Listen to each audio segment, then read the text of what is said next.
Jadi di daerah-daerah stok vaksinnya bisa dibilang lebih terbatas, nggak sebanding sama yang di Jawa. Bisa ya dikonfirmasi nggak Mbak, bagaimana keadaannya di sana stok vaksin? Ya, saya tinggal di luar Pulau Jawa, dan benar yang saya rasakan saat ini, saya kebetulan belum divaksin dosis pertama. Dan Hmm. ketika kemarin saya mau vaksin ke puskesmas, namun ternyata stok hariannya itu dibatasi. Nah, Hmm. lalu sekarang yang ini yang terjadi, Hmm.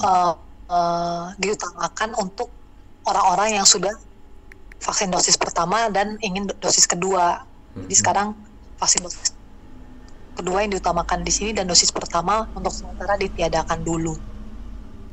Ya, kalau yang saya dapat informasinya sih memang eh, stok vaksin memang sudah dibatasi ya, dari provinsi, ibu kota provinsi sendiri sudah dibatasi, sehingga kami yang di kabupaten juga dapatnya juga terbatas. Hmm. Hmm. Ya, kami berharap ya pemerintah kan istilahnya sekarang memberikan kayak perjalanan harus mempunyai sertifikat vaksinasi. Namun kalau misalnya jumlah vaksinnya juga dibatasi, ya kita di sini juga ya merasa kesulitan ya. Harusnya pemerintah itu ya, jangan cuman fokus di pusat juga, tapi di daerah-daerah juga gitu, karena sama-sama berhak mendapatkan vaksin. Ya betul. Hmm. Ya, ya Iya. kami mengerti memang daerah kami itu jumlah pasien COVID-nya, positif COVID-nya tidak sebesar yang di Jawa dan Bali. Hmm.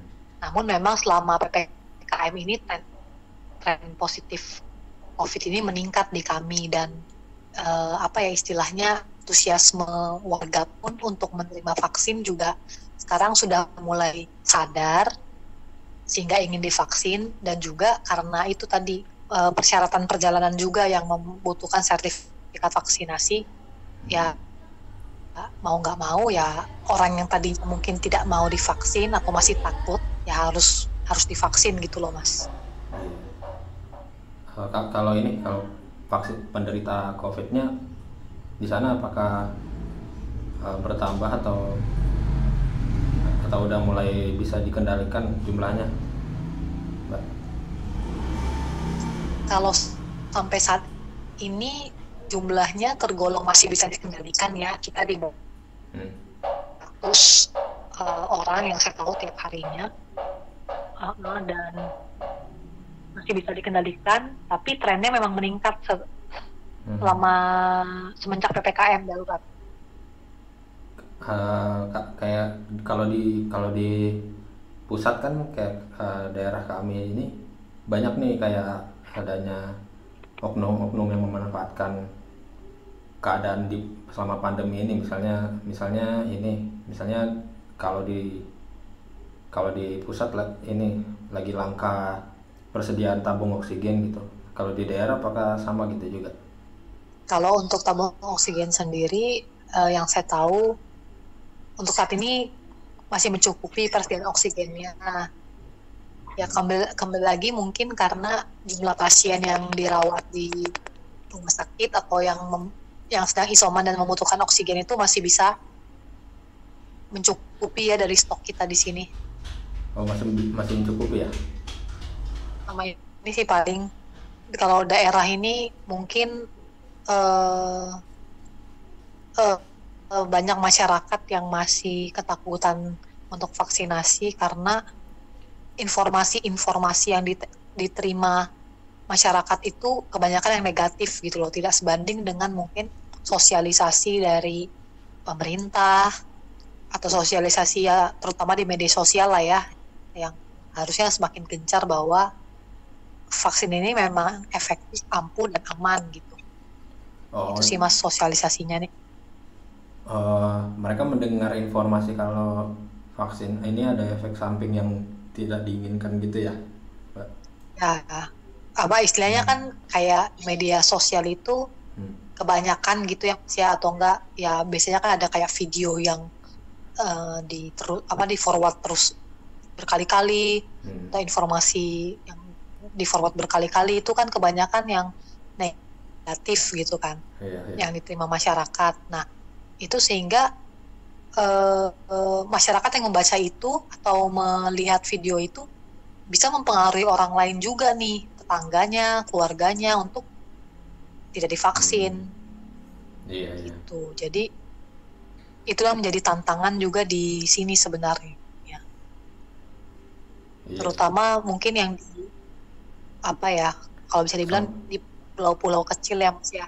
Itu kan mungkin tenaga kesehatan juga minim, harus banyak sosialisasinya lah. Sama paling ini sih, mereka tuh nganggap vaksin itu nggak perlu gitu. Jadi menambah daya tahan tubuhnya bukan dari vaksin, dari makanan yang mereka makan aja gitu. Iya betul. Dan karena di tempat mereka juga mungkin kasus ini jarang atau tidak ada mungkin ya yang kemungkinan, sehingga ya itu buat istilahnya bagi mereka buat apa divaksin gitu. Iya, menurut mereka kekebalan tubuh itu bisa diperoleh nggak dari vaksin gitu. Jadi vaksin itu berlebihan gitu menurut mereka. Iya. Karena juga gini, mungkin ada satu kesaksian orang yang sembuh tanpa vaksin gitu. Sebelumnya belum pernah divaksin, terus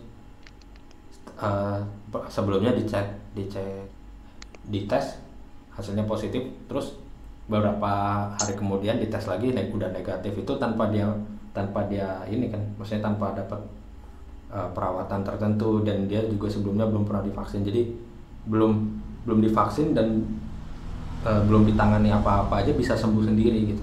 Jadi COVID bisa sembuh sendiri, dan akhirnya cerita itu didengar sama banyak orang gitu kan. Jadinya orang-orang pada percaya dia aja bisa sembuh tanpa belum pernah divaksin, terus tanpa ada penanganan apa-apa bisa sembuh. Padahal ya gitu, sebenarnya kan kalau kita pikir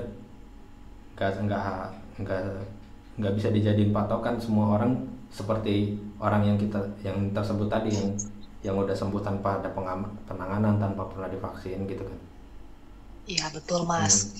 Ataupun sebaliknya juga sih Mas, ada orang yang mungkin udah divaksin, yang mereka tahu kok enggak ya, buat apa divaksin kalau masih kena juga gitu. Nah iya, itu juga masih kena juga, masih positif juga gitu.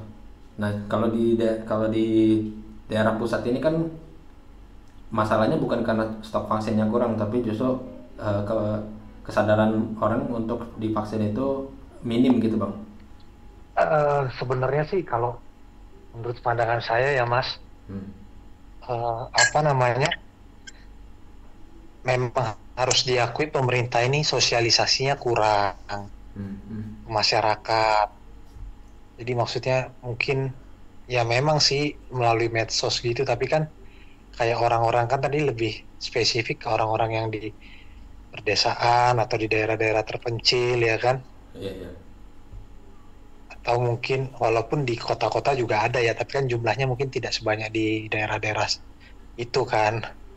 Maksudnya lebih kan orang-orang kayak ini jarang ya buka-buka medsos gitu loh. Mungkin ya harus ini kayak pemerintah setempat itu atau pemerintah pusat ya ini digalakin lagi bikin sosialisasi ke daerah itu ya kan. Atau datangin door to door gitu melalui RT setempat ya kan, RT atau apa di desa, kepala desanya gitu kan. Himbauan gitu. Karena sekarang katanya Presiden Jokowi yang pertama corona ini nggak tahu sampai kapan. Dia bilang gitu kan, kalau tahu tadi beritanya ada tuh. Iya. Bahkan WHO sendiri nggak bisa memprediksi. Iya. Terus habis itu Presiden Jokowi juga bilang kita aja yang nggak lockdown aja ribut-ribut apalagi lockdown ya kan, tadi statement Presiden Jokowi sama ya yang bikin agak nyesek itu sekarang katanya di luar Pulau Jawa itu tinggi tingkat penyebaran virusnya lebih tinggi sekarang dibandingkan Pulau Jawa untuk saat ini ya, tingkat penyebaran virus. Jadi maksudnya ya harus segera nih pemerintah sosialisasiin untuk orang-orang yang masih nggak percaya itu, karena bahaya kan kalau misalnya, apalagi sekarang rekor juga tuh katanya hari ini, rekor kematian tertinggi. Jadi masih harus segera cepat-cepat sih disosialisasikan sih, karena kalau orang-orang di daerah gitu kan masih gampang mudah percaya, dia aja bisa kayak gitu-gitu kan. Beda sama orang di kota, apa argumennya ya itu kan tubuhnya dia belum tentu sama kayak tubuh saya gitu kan. Tapi kalau di orang di daerah dia ngomongin sekali kan mudah gampang percaya gitu loh, di daerah khususnya di tempat-tempat terpencil gitu kan. Iya sih. Iya kan, dibandingkan orang yang di kota kan lebih gimana ya, saya bilangnya kan lebih kritis itu. Bukan berarti di daerah tidak kritis, ada yang kritis, tapi kan rata-rata seperti itu ya. Tambahan ya, ya. Mas. Ya. Kalau menurut saya juga untuk di daerah ini kan istilahnya penduduknya juga tidak sedikit, tidak banyak, maksud saya tidak banyak. Jadi alangkah baiknya pemerintah melalui misalnya puskesmas atau dinas kesehatan setempat itu jemput bola sih. Jadi ya mereka door to door ke rumah-rumah warga, sosialisasikan vaksin, sekalian memang membawa vaksinnya gitu loh. Jadi lebih cepat seperti itu. Setidaknya daripada mereka menunggu tidak ada yang datang gitu kan. Kalau dikerjakan dikerjakan sedikit demi sedikit ya. Ya mudah-mudahan yang udah divaksin bisa memberikan bisa memberikan pengalamannya kepada tetangganya bahwa ini tuh memang aman dan sebagainya. Kalau kayak gitu apakah itu ini ya, kalau pemerintahnya yang datengin warga gitu, berarti apakah bisa dibilang pemerintah itu kurang berhasil dalam menyadarkan kan misalnya kalau untuk menyampaikan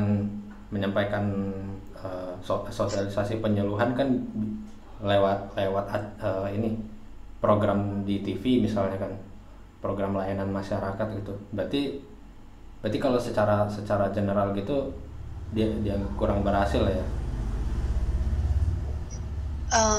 Kalau menurut saya mungkin kalau misalnya yang di daerah-daerah yang sulit sih, pulau yang kecil gitu, mungkin mereka tidak mendapatkan akses informasi itu. Okay. Hanya mungkin puskesmas atau ya dinas kesehatan setempatnya sempat sosialisasi, cuman kan tidak menyeluruh gitu. Nah, di pulau saja tidak dapat, apalagi yang di daratan saja kadang tidak divaksin, apalagi yang di pulau gitu. Terpisah gitu ya. Ya, dan itu ya istilahnya selain tadi yang door to door itu juga istilahnya melurus